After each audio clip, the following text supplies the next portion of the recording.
కాళ్లలో నొప్పి, నరాల వాపు వంటి లక్షణాలతో బాధపడుతున్నారా? వెరికోస్ వెయిన్స్ లో అత్యాధునిక చికిత్స ఏవిస్ వాస్కులర్ సెంటర్. నమస్తే రమగారు. నమస్తే జయ. రమగారు, గురు పూర్ణిమ, ఆషాఢ పౌర్ణిమ. ఆషాఢ పౌర్ణిమ, గురు పూర్ణిమ, ఇంకోటి కూడా చెప్పాలి, వ్యాస పౌర్ణిమ కూడా. వ్యాస మహర్షి జన్మదినం. మామూలుగా మనకు సంవత్సరంలో 12 పౌర్ణములు ఉంటాయి. ఒక్కొక్క పౌర్ణమికి ఒక్కొక్క పేరు, ప్రత్యేకత ఉంది.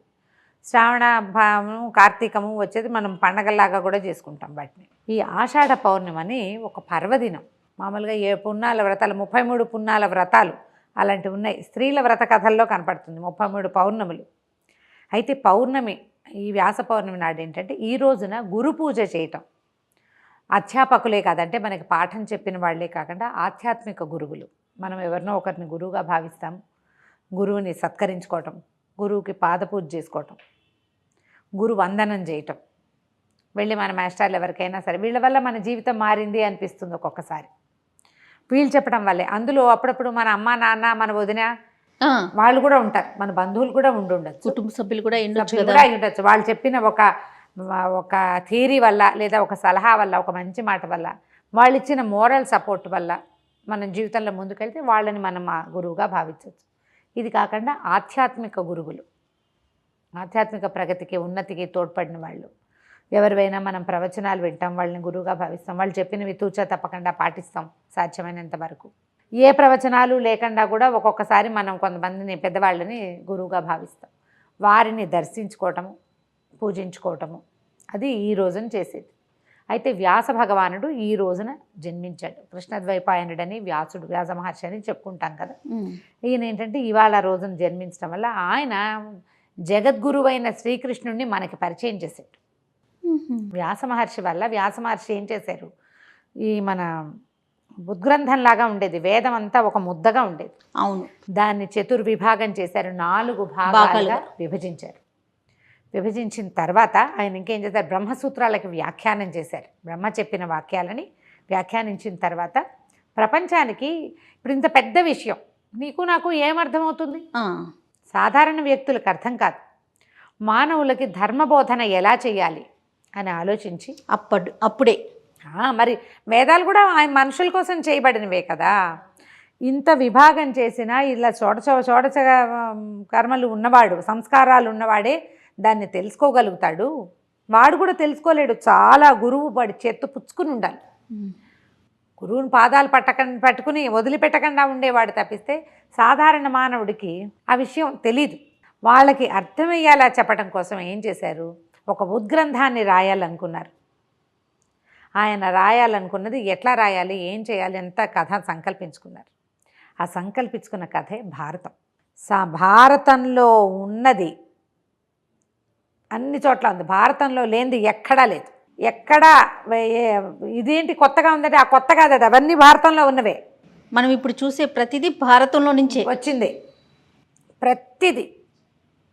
అలాంటి ఒక ఉద్గ్రంథాన్ని రచించాలని, దానివల్ల మానవులకి ధర్మం అంటే ఏంటో తెలుస్తుందని భావించాడు ఆయన. నువ్వు భావించినా భావించకపోయినా ప్రతి మనిషికి గురువు వ్యాసమహర్షి. ఉద్గ్రంథాన్ని రచించడానికి పూనుకొని తనకి తెలిసినటువంటి భరతవంశపు కథనే దానికి తీసుకున్నారు.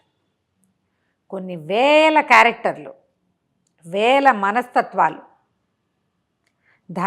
ఒక్కొక్కటి ధర్మం, ఎవడి ధర్మం వాడిది. ఎవడెవడు ధర్మాన్ని పట్టుకుని నిలబడ్డాడు, ధర్మం పక్కన నిలబడిన వాడు ఎలా ఉంటాడు, ధర్మం పక్కన నిలబడలేక తమ నుంచున్న చోటనే పట్టుకుని ఉన్నవాడు, అధర్మాన్ని పట్టుకుని నిలబడ్డవాడి పరిస్థితి ఏంటి, ఎట్లా ధర్మాన్ని పట్టుకున్నవాడు గొప్ప చరిత్ర గలవాడుగా ఉంటాడు, ధర్మాన్ని వదిలిపెట్టి అధర్మపు కొమ్ము కాసిన వాడు ఎంత అత్యద్భుతమైన వ్యక్తి అయినా కూడా చరిత్రహీనుడైపోతాడు. ఎలా నిద్దాగా ఉండాలో మనుషులు, కష్టాలు వచ్చినప్పుడు ఎలా ప్రవర్తించాలి, డబ్బు వచ్చినప్పుడు ఎట్లా ప్రవర్తించాలి, గర్వం వస్తే నీకు ఎట్లా శాస్తి చేస్తుంది ప్రకృతి, అవన్నీ కూడా వ్యాస భగవానుడు మనకు చూపించాడు. అది మొత్తం ఉద్గ్రంథం రాయడానికి బ్రహ్మదేవుడి అనుజ్ఞ నేను చెప్తాను, ఎవరైనా రాసేవాళ్ళు కావాలంటే వినాయకుడిని ప్రార్థించు, ఆయన రాస్తాడన్నాడు. ఇప్పుడు మనం చదువుకునే మహాభారత గాథని వ్యాస మహర్షి చెప్తుంటే సాక్షాత్తు వినాయకుడే రాశాడు, ఘంటం ఆపకుండా. ఎక్కడైనా సరే ఆగిపోయావా, నేను ఆపేస్తాను, ఇంకా నేను రాయనన్నారు. వినాయకుడు అన్నారా? నాకు కంటిన్యూస్గా చెప్పుకుంటూ పోతేనే రాస్తానన్నట్టు. అయితే ఈయన ఏమన్నాడు, ఒక చిన్న సూక్ష్మం పెట్టారు, నువ్వు అర్థం చేసుకుని రాయాలి ప్రభు అని అడిగాడు. ఆయన ఒప్పుకున్నాడు. అందుకని ఈయన ఏం చేశాడు, కొన్ని వందల శ్లోకాలు, కొన్ని శ్లోకాలు చెప్పేసి ఎక్కడెక్కడ తను ఆలోచించుకోవాలో అక్కడ ఒక పెద్ద శ్లోకాన్ని చెప్పేవాడు. ఆ పెద్ద శ్లోకాన్ని వినాయకుడు అర్థం చేసుకునేటప్పుడు మిగిలిన శ్లోకాలు ఈయన వర్కౌట్ చేసేసుకునేవాడు. గ్రంథు అంటారు దాన్ని, గ్రంథులు అంటారు. గ్రంథాల్లో వచ్చేటువంటి గ్రంథి ముడి. 1,00,000 శ్లోకాలున్న మహాభారతంలో 8,800 గ్రంథులు ఉన్నాయి. వినాయకుడే మొత్తం రాశాడు. ఆ దానిని మనకు అందించిన వాడు వ్యాస భగవానుడు. మనకిప్పుడు మనం చూసే కథలు, మనం తెలుసుకునేటువంటి నీతులు, ధర్మం పట్ల మన విచారణ, మన ఆలోచన, వాటన్నిటికీ మూల కారణం మహాభారతం తెలియటమే. అందుకని దాన్ని పంచమ వేదం అంటారు.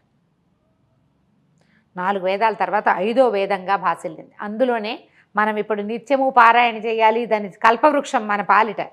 రోజు చదువుకుంటే మన జన్మ తరిస్తుందని భావించే విష్ణు సహస్రనామాన్ని వ్యాస భగవానుడే భారతంలో మనకు అందించాడు. భగవంతుణ్ణి మనకి చేరువ చేసిన వాడు ఈయన వ్యాస మహర్షి. ఎందుకంటే ఇది ఒకటే కాదు, ఇందులో భగవద్గీతను కూడా మహాభారతంలోనే చెప్పారు. శ్రీకృష్ణ భగవానుడు అర్జునుడికి ఏం బోధించాడో మానవులకి సింపుల్గా చెప్పేశాడు. ఆయనే గురువు కదా మనకి. మరి వేరే ఆధ్యాత్మిక గురువు ఎందుకు? మనం మనుషుల్ని వెతుక్కోకర్లా, మనుషుల్ని వెతకవలసిన పనే లేదు. నా గురువు దొరకలేదు, నా గురువు దర్శనం ఎలా దొరుకుతుంది? కొంతమందికి ఆర్తిగా ఉంటుంది, ఫీల్ అయిపోతూ ఉంటారు, నాకు గురువు దొరకలేదు ఇంకా అని. వ్యాసుడే మన గురువు. భగవంతుడిని ఆయనే పరిచయం చేశాడు మనకి. 10 అవతారాలు ఎత్తాడు విష్ణుమూర్తి. ఏ ఒక అవతారంలోనూ ఇలా ఉండు అని మనకి చెప్పల. కృష్ణ అవతారంలో చెప్పించాడు. భగవద్గీతలో ఆయన చెప్తాడు, నన్ను ఆశ్రయించు, నాతో ఉండు, నేను నీతో ఉంటా, నువ్వంటే నాకు చాలా ఇష్టం అని మనిషికి చెప్పాడు కృష్ణుడు. నువ్వు నాతో ఉండు, నన్నే గుర్తుంచుకో, నన్నే ఆశ్రయించు, నువ్వు చేసే పనులన్నీ నా మీదే పడే, నువ్వన్నీ నేను మోస్తా, ఎందుకంటే నువ్వంటే నాకు ఇష్టం.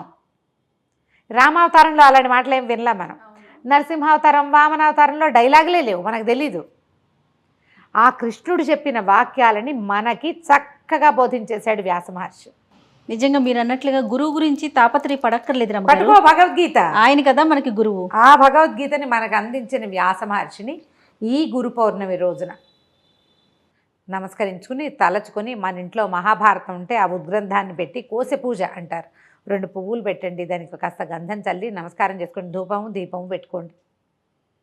మహాభారతం కానీ భగవద్గీత కానీ ఉంటే అవి మనం పూజనీయ గ్రంథాలలో ఒకటి.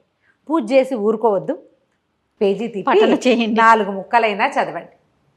ఇప్పటిదాకా చదవని వాళ్ళు భారతాన్ని కానీ భాగవతాన్ని కానీ అష్టాదశ పురాణాల్లో ఏదైనా ఒక పురాణాన్ని కానీ తీసుకుని చదువుకుంటుంటే వ్యాస మహర్షి మనకి గురువుగా అయ్యి మార్గనిర్దేశనం చేస్తాడు. మార్గనిర్దేశం లేకే కదా మనం గురువు కోసం ఎందుకు చూస్తాము? గురువు ఏంటి? దిశానిర్దేశం కోసం కదా. గురు చీకట్లో నుంచి వెలుగులోకి తీసుకెళ్ళేవాడు. అవునండి. రుజుమార్గాన్ని చూపిస్తాడు, మనకి ఏది సరైందో అది చూపిస్తాడు. అది ఈయన చూపిస్తాడు గురువుగా భావిస్తే. తప్పకుండా నా యొక్క ఆధ్యాత్మిక గురువు ఈయనే వ్యాస మహర్షి. అంతే, ఇంకా ఆయన్నే పట్టుకోవటం అంతే. ఆయన పట్టుకుని ఆయన చెప్పిన ప్రకారం వెళ్ళు, రోజును విష్ణు సహస్రనామం పారాయణ చేసుకో, ఆటోమేటిక్గా నీకు దారి దొరుకుతుంది. ఎవడో ఇంకొకడు వేల్పుచూ తీసుకెళ్తాడు. తప్పకుండా ఆ రోజుకి ఎవరో ఒకళ్ళు వస్తారు. అట్లా కనుక ప్రయత్నం చేసుకుని ఈ గురు పౌర్ణమి రోజు మామూలుగా పౌర్ణమి నియమాలు ఏంటంటే పగలు ఉపవాసం ఉండి రాత్రి చుక్కలు చూశాక భోజనం చేస్తాం. పొద్దున ఇలా గురు పూజ కానీ ఏదైనా చేసుకుని గురు సందర్శన. ఇదే కాకుండా మనం ఏం చేయొచ్చు, దక్షిణామూర్తి దేవాలయాల్లో శివాలయాల్లో దక్షిణామూర్తి దర్శనం లభిస్తుంది.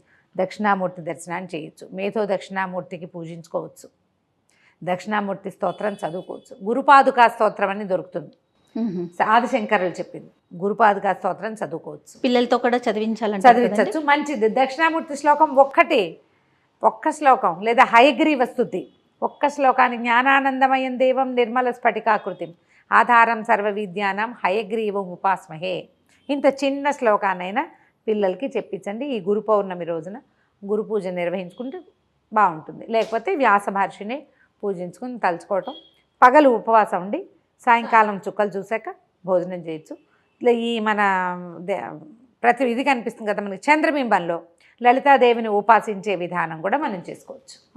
ఈ లలిత అర్చన చేయటం అని ఇదివరకు మనం చెప్పాం. ప్రతి పౌర్ణమికి మనం చంద్రబింబంలో అమ్మవారిని భావించి సహస్రనామం చదువుకోవడం, లలితా సహస్రం చదువుకోవటం, పాయసం చేసి కొంచెం వెండి గిన్నెలో పాలు అన్నం మనం పరమాన్నం చేసుకుంటాం కదా, చిన్న వెండి పాత్రలో అయినా పెట్టి చంద్రుడి ముందు పెట్టి ప్రసాదం తీసుకుంటే చిత్తానికి సంబంధించిన మనసుకు సంబంధించిన సమస్యలు ఉంటే అవన్నీ తొలగిపోతే మానసిక ప్రశాంతత లభిస్తుంది.